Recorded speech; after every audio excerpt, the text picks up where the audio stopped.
আসসালামু আলাইকুম। সংবাদে আপনাদের সবাইকে স্বাগত জানাচ্ছি। আমি ফিরোজ তোহা। শুরুতেই সংবাদ শিরোনাম। বাংলাদেশের সর্বশেষ গুরুত্বপূর্ণ আপডেট সংবাদে আপনাকে স্বাগত। শুরুতেই সংবাদ শিরোনাম, পরে বিস্তারিত। শুরুতেই জানাব, স্মৃতিসৌধে অসুস্থ হয়ে লুটিয়ে পড়লেন মির্জা ফখরুল। সাভারে জাতীয় স্মৃতিসৌধে শ্রদ্ধা নিবেদন শেষে সাংবাদিকদের প্রশ্নের জবাব দেওয়ার সময় হঠাৎ অসুস্থ হয়ে মাটিতে লুটিয়ে পড়েন বিএনপির মহাসচিব মির্জা ফখরুল ইসলাম আলমগীর। এরপর জানাব, পাকিস্তানের বিপক্ষে মহান বিজয় দিবসে ঐতিহাসিক জয় পেয়েছিল ভারত। নরেন্দ্র মোদীর ফেসবুক স্ট্যাটাস। ১৯৭১ সালের ১৬ ডিসেম্বর মহান বিজয় দিবসে পাকিস্তানের বিরুদ্ধে ঐতিহাসিক এক জয় পেয়েছিল ভারত, এমন একটি স্ট্যাটাস দিয়েছে নরেন্দ্র মোদী। টুইটারে এই স্ট্যাটাস দেওয়ার পর এ বিষয়ে সমালোচনার ঝড় বয়ে যাচ্ছে। জানাবো, নির্বাচন কবে হতে পারে জানালেন প্রধান উপদেষ্টা। অন্তর্বর্তীকালীন সরকারের প্রধান উপদেষ্টা অধ্যাপক ড মোহাম্মদ ইউনূস বলেছেন, আগামী বছর ২০২৫ সালের শেষ থেকে ২০২৬ সালের প্রথমার্ধে দেশে জাতীয় নির্বাচন হতে পারে।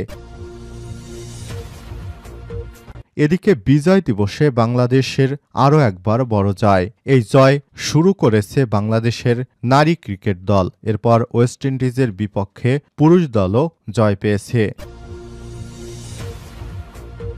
জানাবো, সাজসজ্জাহীন বিজয় দিবস আয়োজনে পবিব্রবির বরিশাল ক্যাম্পাস শিক্ষার্থীদের ক্ষোভ। মহান বিজয় দিবস ২০২৪ উপলক্ষে গৃহীত কর্মসূচিতে সব সরকারি, বেসরকারি, আধা সরকারি এবং স্বায়ত্তশাসিত প্রতিষ্ঠানে বর্ণিল আলোকসজ্জা শো উদযাপন করা হচ্ছে। এরই পরিপ্রেক্ষিতে পটুয়াখালী বিজ্ঞান ও প্রযুক্তি বিশ্ববিদ্যালয় পবিব্রবি এর মূল ক্যাম্পাসে প্রশাসনিক ভবনসহ গুরুত্বপূর্ণ স্থাপনাগুলোতে আলোকসজ্জা করা হয়েছে। তবে ক্যাম্পাসে সাজসজ্জা হয়নি বলে ক্ষোভ প্রকাশ করেছেন শিক্ষার্থীরা।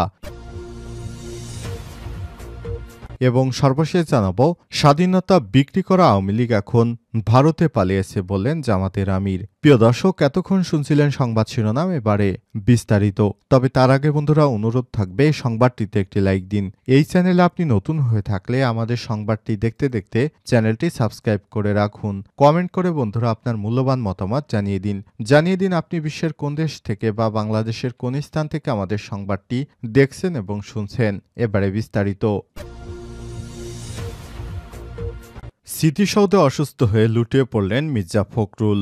সাভারে জাতীয় স্মৃতিসৌধে শ্রদ্ধা নিবেদন শেষে সাংবাদিকদের প্রশ্নের জবাব দেওয়ার সময় হঠাৎ অসুস্থ হয়ে মাটিতে শুয়ে পড়েন বিএনপির মহাসচিব মির্জা ফখরুল ইসলাম আলমগীর। সোমবার ১৬ ডিসেম্বর সকাল ১০টার দিকে বীর শহীদদের প্রতি শ্রদ্ধা জানিয়ে সাংবাদিকদের সঙ্গে কথা বলার সময় তিনি অসুস্থ হয়ে মাটিতে শুয়ে পড়েন। তাৎক্ষণিকভাবে তাকে সাভার সিএমএইচে নিয়ে যাওয়া হয়। এ সময় বিএনপির মহাসচিবের সঙ্গে সিএমএইচে যান দলের স্থায়ী কমিটির সদস্য অধ্যাপক ড এজেডএম জাহিদ হোসেন, সালাউদ্দিন আহমেদ, যুগ্ম মহাসচিব হাবিবুন নবী খান সোহেল সহ বেশ কয়েকজন নেতাকর্মী।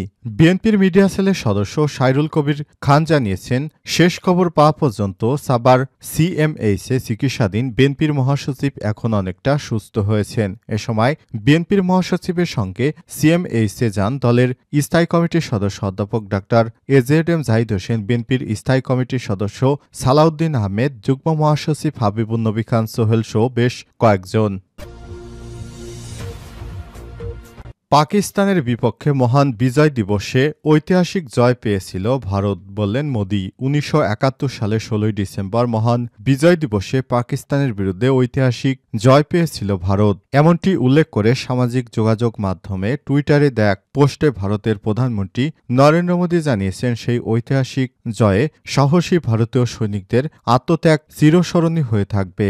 আর ১৬ ডিসেম্বর মহান বিজয় দিবস হাজার বছরে গর্বিত বাঙালি জাতির বীরত্বের অবিস্মরণীয় দিন। আজ ৯ মাসে রক্তক্ষয়ী মুক্তিযুদ্ধের মধ্য দিয়ে ১৯৭১ সালের এই দিনে বিশ্ব মানচিত্রে স্বাধীন ও সার্বভৌমত্ব দেশ হিসেবে স্থান করে নিয়েছিল বাংলাদেশ। সেই যুদ্ধের শেষ দিকে ৩ ডিসেম্বর মুক্তিবাহিনীর সঙ্গে পাকিস্তানের বিরুদ্ধে সরাসরি যুদ্ধে যোগ করেছিল তখনকার ঘনিষ্ঠ মিত্র প্রতিবেশী ভারত। ১৩ দিনের সেই যুদ্ধে ১৬ ডিসেম্বর পাকিস্তান আত্মসমর্পণ এবং মহান বিজয় দিবস শেষ হয়। খবর দ্য টাইমস অফ ইন্ডিয়ার।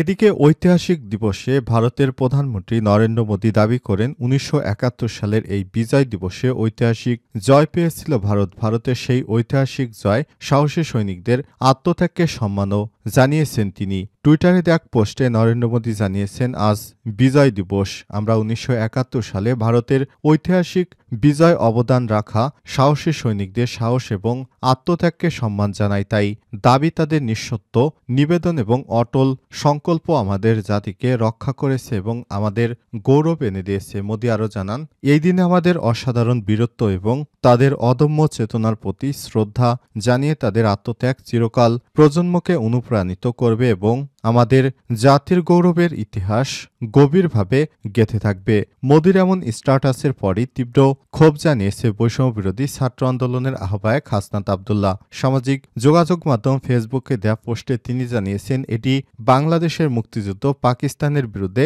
বাংলাদেশের স্বাধীনতার জন্য এই যুদ্ধ সংগঠিত হয়েছিল। কিন্তু মোদী দাবি করেছে এটি শুধু ভারতের যুদ্ধ এবং তাদের অর্জন। তাদের বক্তব্য বাংলাদেশের অস্তিত্বই উপেক্ষিত।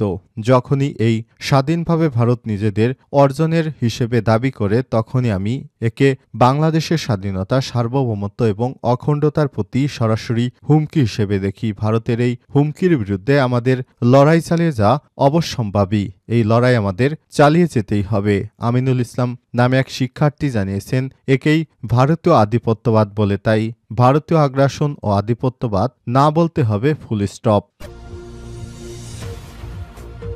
নির্বাচন কবে হতে পারে জানালেন প্রধান উপদেষ্টা।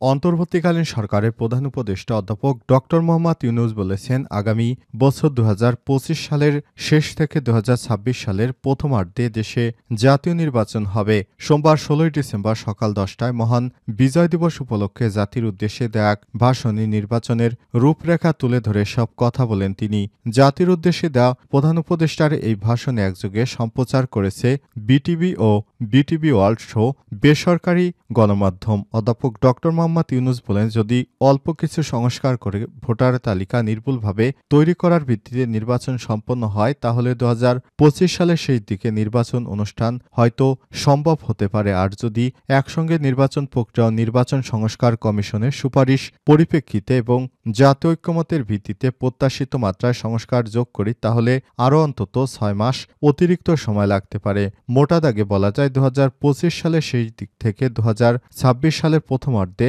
নির্বাচনের সময় নির্ধারণ করা যায়।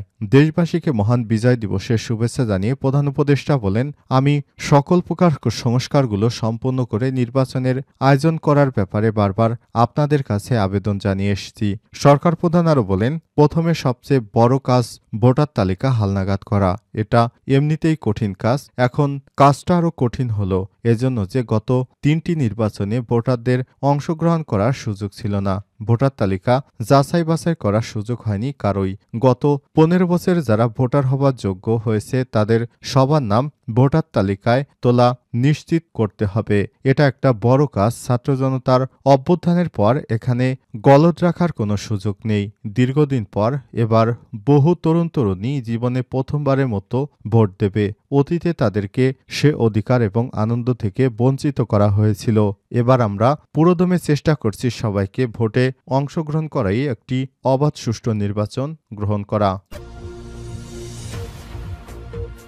বিজয় দিবসে বাংলাদেশে এবার আরও বড় জয়। সকালে সূর্যের প্রখরতা যখন বাড়ছিল, তখনই বিজয় সুসংবাদ দিয়েছিল বাংলাদেশ জাতীয় ক্রিকেট দল। হাজার হাজার কিলোমিটার দূরের ওয়েস্ট ইন্ডিজ স্থানীয় সময় ১৫ ডিসেম্বর, বাংলাদেশ সময় ১৬ ডিসেম্বর সকালে স্বাগতিকদের বিপক্ষে একটি টি-২০ ৭ রানে রোমাঞ্চকর জয় পেয়েছে বাংলাদেশ ক্রিকেট দল টাইগাররা। বিজয় দিবসের দিন বেলা বাড়ার সঙ্গে সঙ্গে সূর্যের প্রখরতা যেন আরও বাড়ছিল। তখন নিজেদের তেজে আরও এক বিজয় ছিনিয়ে এনেছে বাংলাদেশ। নারী অনূর্ধ্ব ১৯ এশিয়া কাপ গ্রুপ পর্বে নিজেদের প্রথম ম্যাচে শ্রীলঙ্কাকে ২৮ রানে হারিয়ে টুর্নামেন্ট জয় সূচনা পেয়েছে বাংলাদেশের মেয়েরা। সোমবার ১৬ ডিসেম্বর মালয়েশিয়ার কুয়ালালামপুরে বৃষ্টিবিঘ্নিত ম্যাচটিতে ওভার কমে ১৬ ওভার করে খেলা হয়েছিল। প্রথম ব্যাট করতে নেমে নির্ধারিত ওভারে ৯ উইকেটে ১২২ রান তুলেছিল ইয়ং টাইগার্সরা। রান তাড়ায় লঙ্কান মেয়েরা থামল ৮ উইকেটে ৯৪ রানে। ১২৩ রানের লক্ষ্যে খেলতে নেমে সুমাইয়া ফারজানাদের দারুণ বোলিংয়ের সামনে নিয়মিত বিরতিতে উইকেট হারাতে থাকে লঙ্কান মেয়েরা। শেষ পর্যন্ত অল আউট না হলেও ১০০-র নিচেই আটকে যায় তারা। দলের হয়ে সর্বোচ্চ ব্যক্তিগত সংগ্রহ ওপেনার সানজানা কাভিন্দির ১৩ বলে ২১ রান করেছেন এই ব্যাটার। অন্যদিকে অধিনায়ক সুমাইয়া ১২ রানে ৩টি এবং ফারজানা নিশিতা আক্তার ২টি করে উইকেট শিকার করেছেন। এর আগে টস হেরে শুরুতে ব্যাট করতে নেমে ০ রানে প্রথম উইকেট হারিয়েছিল বাংলাদেশ। এরপর যদিও ছোট ছোট ইনিংসে ঘুরে দাঁড়ায় মেয়েরা। সাদিয়া আক্তার করেন সর্বোচ্চ ২৫ বলে ৩১ রান। এছাড়াও আফিয়া আসিমা ২৩ বলে ২৫, সুমাইয়া আক্তার ২১ বলে ২৪ এবং মোসাম্মদ ইভা ১৯ বলে ১৮ রান করেন।